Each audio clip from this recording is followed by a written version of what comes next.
misi Trump jelas dia ingin menunjukkan bahwa negara dia itu superpower dan itu tidak terkalahkan, kira-kira gitulah.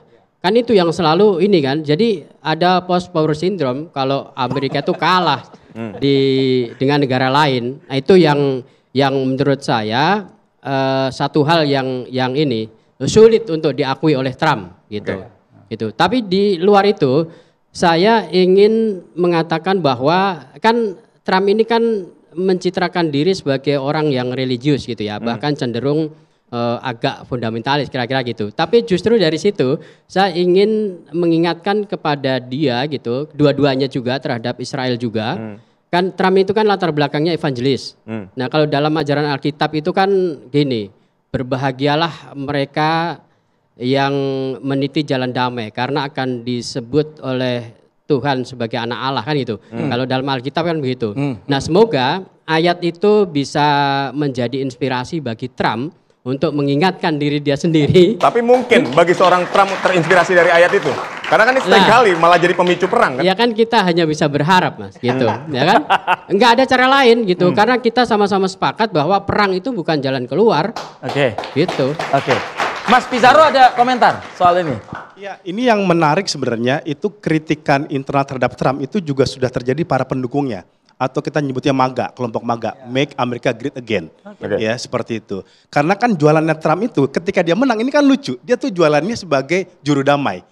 Orang yang anti perang. Bahkan dia ikut nyalahin Biden itu. Tapi dia ngebom Iran. Karena terlibat dalam perang terhadap Israel. Dan dia berhasil menipu para pemilih-pemilih Arab ya kan. Di Amerika karena dia menipu seperti itu. Padahal yang ketika dia naik menjadi pemimpin, jadi presiden, yang terjadi ialah ketika Israel kemudian memutuskan melanggar gencatan senjata, itu kan juga tidak lepas dari green light dari Trump. Ya, ada restu dari Trump, dari Netanyahu, dan akhirnya sampai sekarang genosida Gaza masih terus berlangsung sampai sekarang.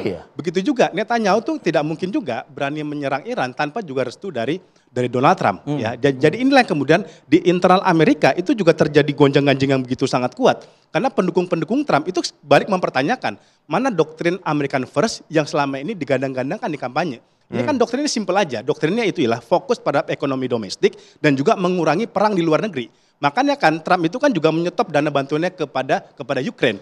Dan itu karena membebani anggaran militer yang ada di dalam Amerika. Tetapi ketika dia kemudian malah ekspansi ke Iran, ini kan jadi tanda tanya di internalnya. Padahal menariknya, utang Amerika sekarang itu 36 triliun US dollar. 23%-nya aja untuk bayar bunga APBN. Makanya kan kenapa dia ke Timur Tengah nyari investasi.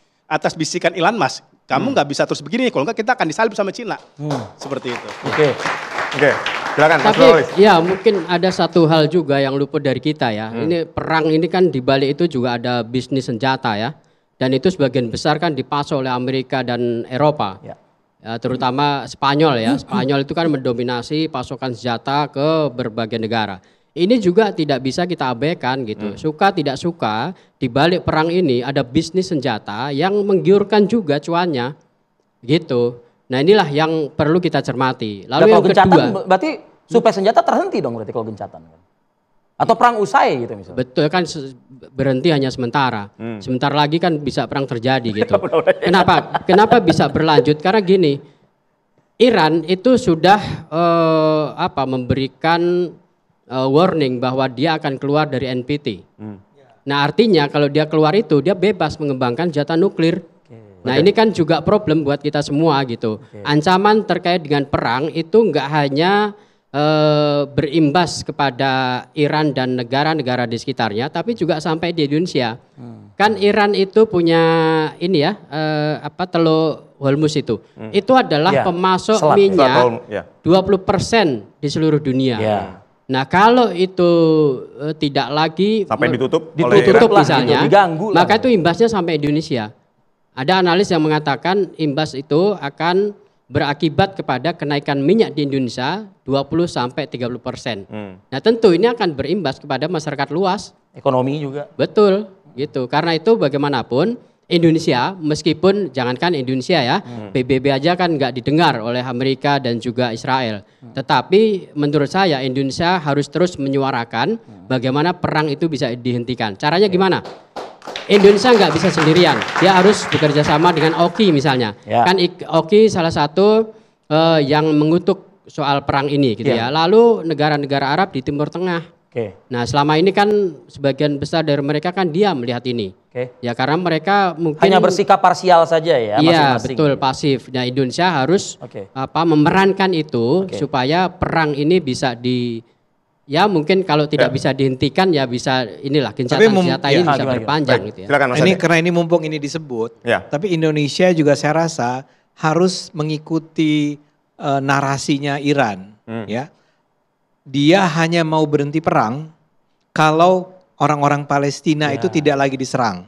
Jadi jangan sampai kita seolah-olah menyangka bahwa yang perang tuh hanya Iran versus Israel and that's it. Ya, enggak, ada pihak lain yang jauh lebih membutuhkan perdamaian, namanya Palestina. Jadi kalau memang Indonesia mau ngomong sama Oki, bareng-bareng Oki nih ya, semua itu menyatakan bahwa mendukung gencatan senjata, meminta agar serangan dihentikan, tapi terutama serangan dihentikan bukan hanya ke Iran atau ke Israel, tapi juga Palestina. Iya, iya. Dan itu sudah disuarakan oleh Oki kan.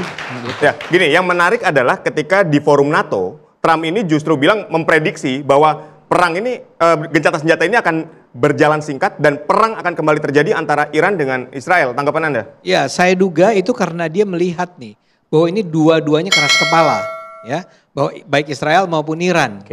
Tapi dia kayaknya lebih paham kalau itu dilakukan oleh Iran. Saya ngerti karena mereka yang diserang duluan kan, kan sebetulnya menyerang duluan oleh Israel kan. Tapi saya nggak ngerti kenapa Israel setelah didukung oleh Amerika Serikat, Amerika ikut nyerang dengan bayangannya Trump adalah dengan adanya serangan tersebut, maka masing-masing pihak akan memutuskan untuk yuk kita gencatan senjata. Ternyata hanya dalam waktu beberapa jam Israel kembali menyerang. Jadi dia melihat bahwa ini Benjamin Netanyahu ini udah nggak bisa dipegang juga.